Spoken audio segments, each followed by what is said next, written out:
Hello students, welcome to my channel. आज हम लोग पढ़ने जा रहे एलएलबी का फर्स्ट ईयर में। मैंने नेक्स्ट टॉपिक के लिए बोला था, तो नेक्स्ट टॉपिक है हमारा कॉन्स्टिट्यूशनल लॉ यानी संवैधानिक विधि। संवैधानिक विधि में क्या है, आज हम लोग उसी के बारे में जानेंगे। तो संवैधानिक मीनिंग मतलब कि यानी कॉन्स्टिट्यूशन मीनिंग के बारे में पहले जान ले, यानी संविधान का अर्थ जान लेते हैं हम लोग। संविधान किसी भी देश का सर्वोच्च कानून के लिए होता है। इसमें पहला आता है हमारा सरकार की संरचना तय करता है। जो संविधान है वो सरकार की संरचना को तय करता है। फिर सरकार की शक्ति और समस्याओं को निर्धारित करता है कि उनकी क्या क्या समस्याएं उनकी तक सीमित रहेंगी और उनको क्या क्या शक्तियां मिलेंगी संविधान से। फिर नागरिकों के अधिकार की रक्षा के लिए भी संविधान में लिखा रहता है। ये सभी संविधान में आते हैं। संविधान में आम जनता से सरकार से लेकर आम जनता के लिए पूरी तरह से संविधान सबके लिए लागू किया गया है। अब मैं दूसरा आपको पॉइंट बताती हूँ, संविधान की विधि यानी कॉन्स्टिट्यूशनल लॉ। अब पूरी तरह से हम लोग जानेंगे।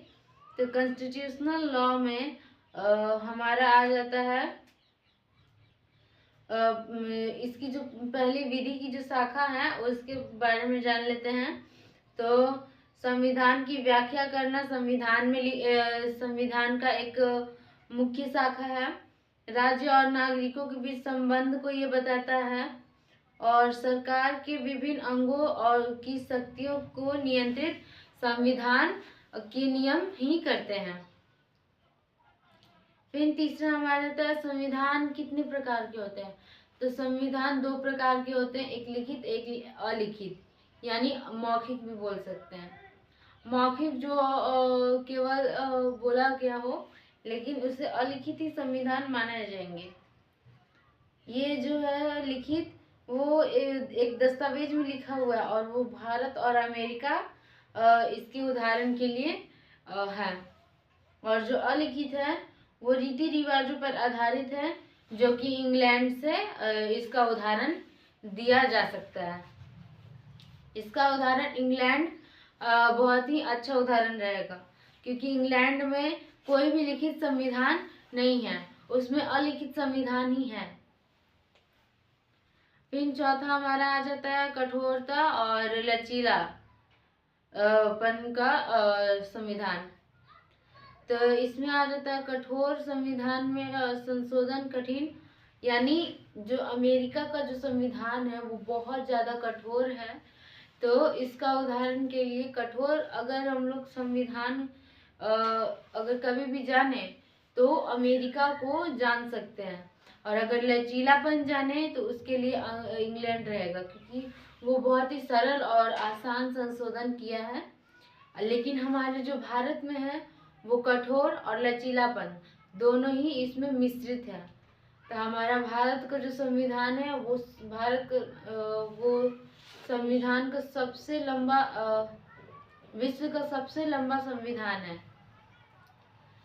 क्योंकि हमारे भारत के संविधान के जैसा अभी किसी भी देश में नहीं लिखा गया है। और जो इंग्लैंड है सब में किसी में कठोरता ज़्यादा है तो किसी में लचीलापन ज़्यादा है, लेकिन भारत जो है वो दोनों को मिश्रित करके रखा है। तो भारत कठोर और लचीला दोनों ही तरह से मजबूत है। फिर हमारा पांचवा आ जाता है संविधान की सर्वोच्चता यानी सुपरमेसी ऑफ द कॉन्स्टिट्यूशन।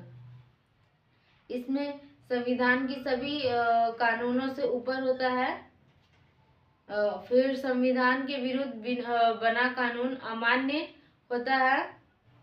संविधान की जो संविधान में जो नहीं लिखा रहेगा कानून, उसके अलावा भी जो कानून बना रहे अगर भारत में, तो उसे कोई मान्य नहीं मिलता है, वो अमान्य है।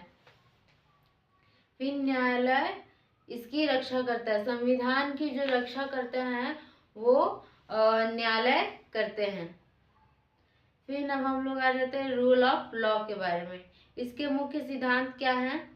तो कानून से ऊपर कोई नहीं होता, कानून के समक्ष सब समान लोग रहते हैं, सबके लिए समान है, किसी के लिए असमानता कानून की नज़र से नहीं रहेगा, सबके लिए समानता बनी रहेगी, गरीब हो अमीर हो चाहे जैसा भी व्यक्ति हो। और सरकार कानून के अनुसार ही कार्य करते हैं। आज की वीडियो में मैं यहीं तक सीमित रखती हूँ अपने वीडियो को। नेक्स्ट वीडियो में मैं इसकी और भी पार्ट्स हैं वो नेक्स्ट वीडियो में बता दूंगी। तब तक के लिए थैंक यू।